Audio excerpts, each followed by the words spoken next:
بسم الله الرحمن الرحيم.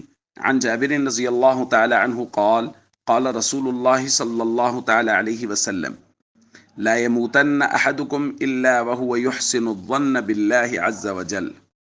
رواہ مسلم۔ نبی کریم صلی اللہ علیہ وسلم نے ارشاد فرمایا، تم میں سے کسی پر بھی موت نہ آئے مگر اس حالت میں کہ وہ اللہ کے متعلق اچھا گمان رکھتا ہو۔ دوستو، اللہ تعالیٰ کے متعلق حسن ظن رکھنا ایک مسلمان کی خاصیت ہونی چاہیے کہ مسلمان اللہ کے متعلق ہمیشہ حسن ظن رکھتا ہے۔ اور یہاں اس بات کو اچھی طرح سمجھ لینا چاہیے کہ حسن اعمال کے بعد حسن ظن، یعنی اچھے اعمال کریں اور اس کے بعد یہ سوچیں کہ اللہ میرے ٹوٹے پھوٹے اعمال کو اپنی بارگاہ میں قبول فرمائیں گے۔ یعنی عمل کرنے کے بعد اس ٹینشن میں نہ لگیں کہ پتہ نہیں قبول ہوا ہے یا نہیں۔ بہت سارے دوست اس پریشانی میں رہتے ہیں کہ جی پتہ نہیں ہمارے نیک اعمال قبول ہوتے ہیں یا نہیں، کیسے پتہ چلے گا کہ نیک اعمال قبول ہوئے ہیں یا نہیں۔